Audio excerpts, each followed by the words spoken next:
Hello again, everyone. Edwin Learnard back once again. In this YouTube astrological segment, I'm going to be dissertating and talking about intercepted houses, the 1st and the 7th in a natal horoscope. Well, as far as these houses go, and if somebody has these interceptions, obviously if they have the 1st house intercepted, they're going to have the interception in the opposite house, which would be the 7th.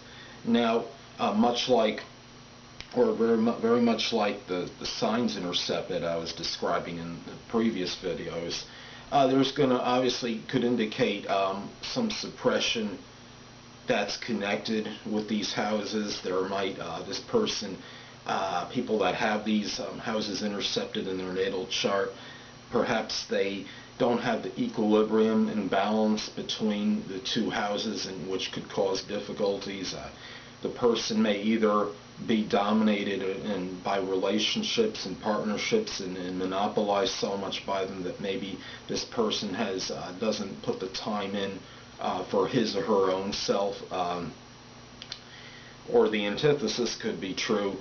Maybe the person has put too much on his or herself, or I should say attending to his or her own needs, and maybe neglects those of the partner, of a significant other, or just relationships in general to some degree. Now, the 7th house rules open enemies or adversaries as well, so it could indicate that maybe people that have this these houses intercepted with that 7th house intercepted, the open enemies could perhaps maybe cause problems for the person in terms of perhaps tending to their own, I guess you could say, their personal needs, their own outlook on life, and things that are connected with the 1st house, like their own outer demeanor and personality and projection of self, the things that perhaps even their own physical body to some degree, and which you would figure, well,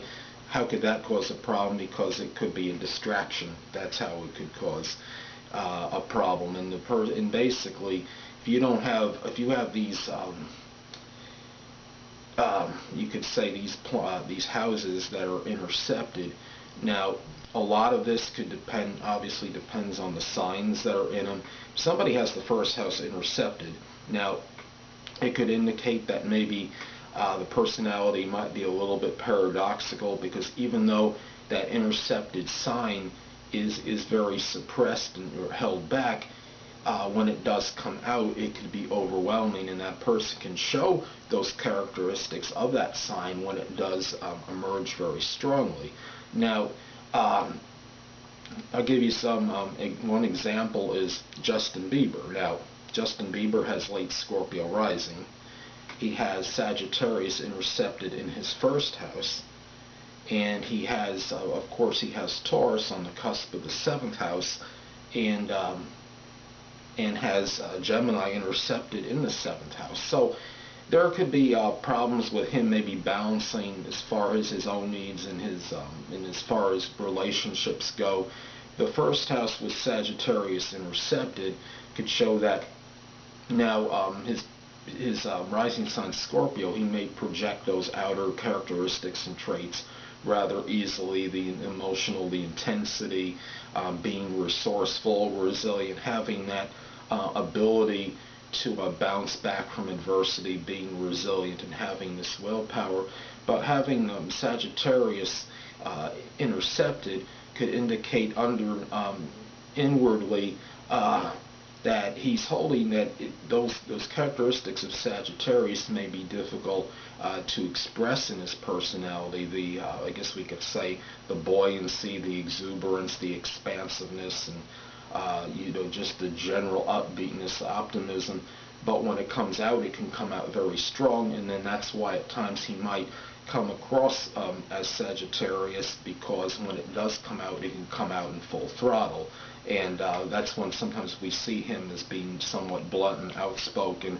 And I think, and he does show some interest in sports, and I think that's where we see that part of Justin Bieber. Now, with the 7th house intercepted, now and having Taurus on the cusp of the 7th, now Taurus on the cusp of the 7th could indicate that he seeks persistence, stability, maybe perhaps some tranquility, peace in his relationships.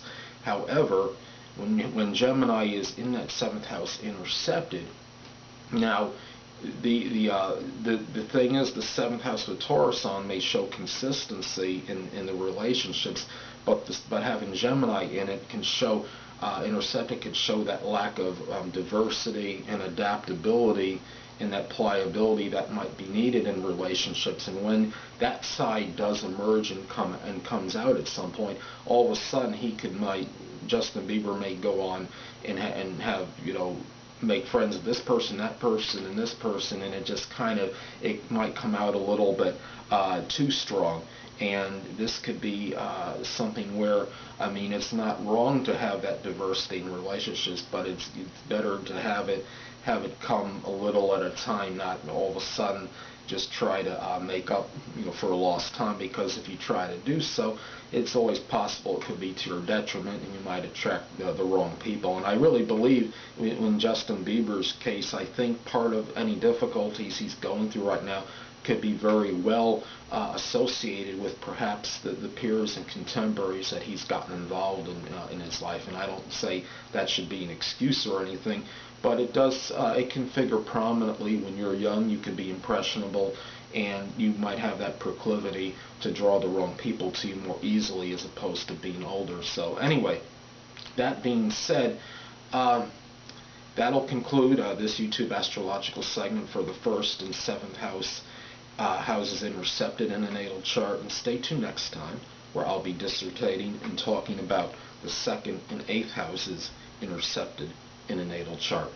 2 things I want to get with you on before I head out. Firstly, the stars may impel but do not compel. And secondly, never isolate any single astrological element, aspect, planetary placement, position, configuration, influence, or what have you, and make an analysis of a person, astrologically speaking, based on this alone. Because a person, astrologically, is the sum of all their components in their natal chart, and not just one. Until next time, people, stay well.